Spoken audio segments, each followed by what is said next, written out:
Commander Zekthor stood at the center of the negotiation chamber, his crystalline exoskeleton refracting the cold blue light of the orbital station. His mandibles clicked with amusement as he regarded the human diplomat before him. The creature was small, soft, covered in fabric rather than natural armor. Pathetic, really. So this is what the Terrans send to negotiate their surrender? Zekthor's voice resonated through the translation matrix, each word dripping with contempt. A primitive mammal in ceremonial dress?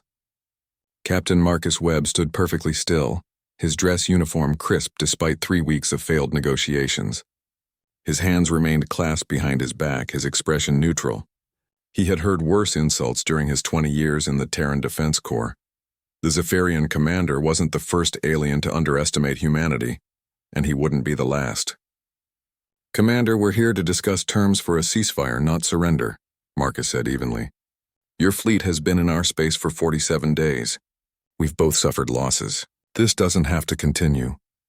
Zekthor's laugh was like crystal shattering against stone. Around the chamber, his honor guard joined in, their weapons humming with barely contained energy. The Zephyrians had conquered 17 species in the past century, their plasma technology and psionic capabilities making them nearly unstoppable.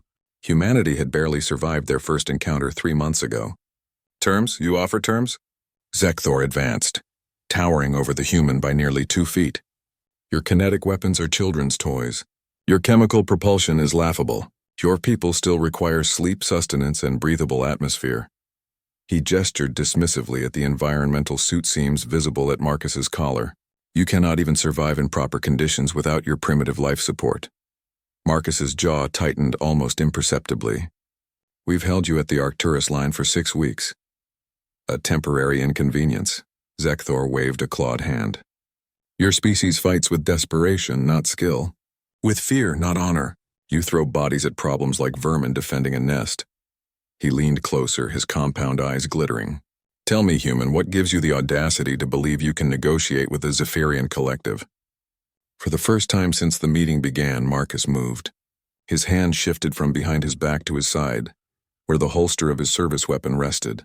The gesture was subtle, almost casual, but every Zephyrian in the room tensed. "Commander," Marcus said quietly, "do you know what this is?" Zekthor's translator struggled with the sound that emerged from his throat, something between a hiss and a laugh. "A projectile weapon. How quaint. My personal shields can deflect plasma moving at 0.03 light speed. What do you imagine your crude bullets will accomplish?" Marcus's fingers rested on the grip. He didn't draw, didn't threaten.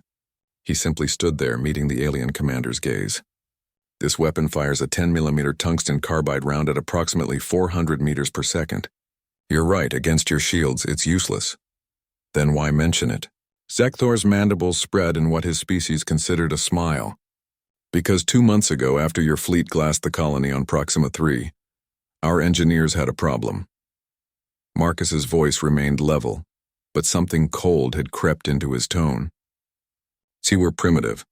We don't have plasma technology that works in all environments. We can't manipulate psionic fields. We're just clever apes who learn to throw rocks really, really well."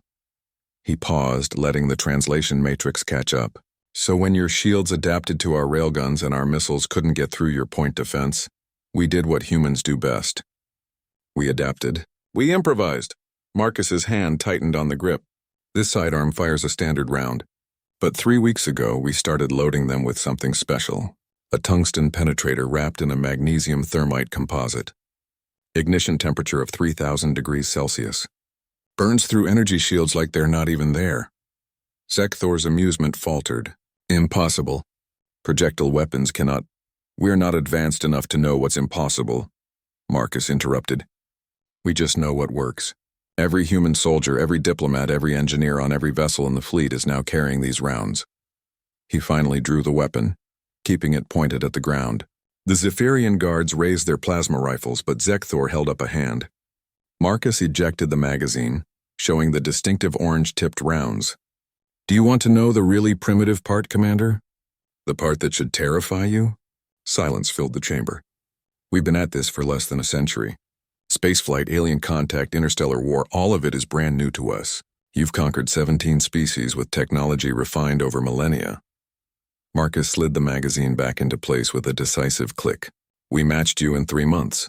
He holstered the weapon and stepped forward directly into Zekthor's personal space. The alien commander didn't move, couldn't move. For the first time in his decorated career, uncertainty flickered across his features. Imagine what we'll have in 3 years, Marcus continued. In 30, in 300. His voice dropped to barely above a whisper. We don't fight with honor, Commander. We fight to win. We'll steal your technology, reverse engineer your weapons, and turn everything you have against you, because that's what primitive species do to survive. The chamber remained silent except for the hum of the station's life support systems. So here are my terms, Marcus said, his voice returning to diplomatic formality. Your fleet withdraws from Terran space. We establish a neutral zone at the Arcturus line.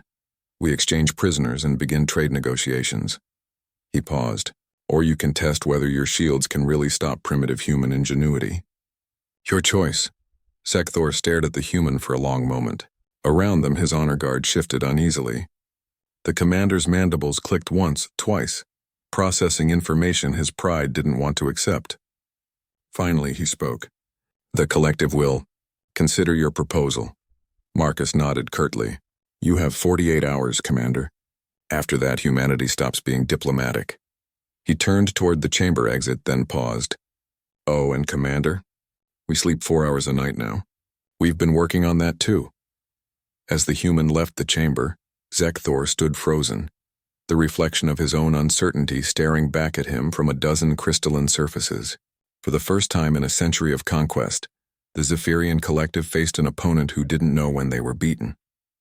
And that, Zekthor realized with growing dread, made them the most dangerous species in the galaxy.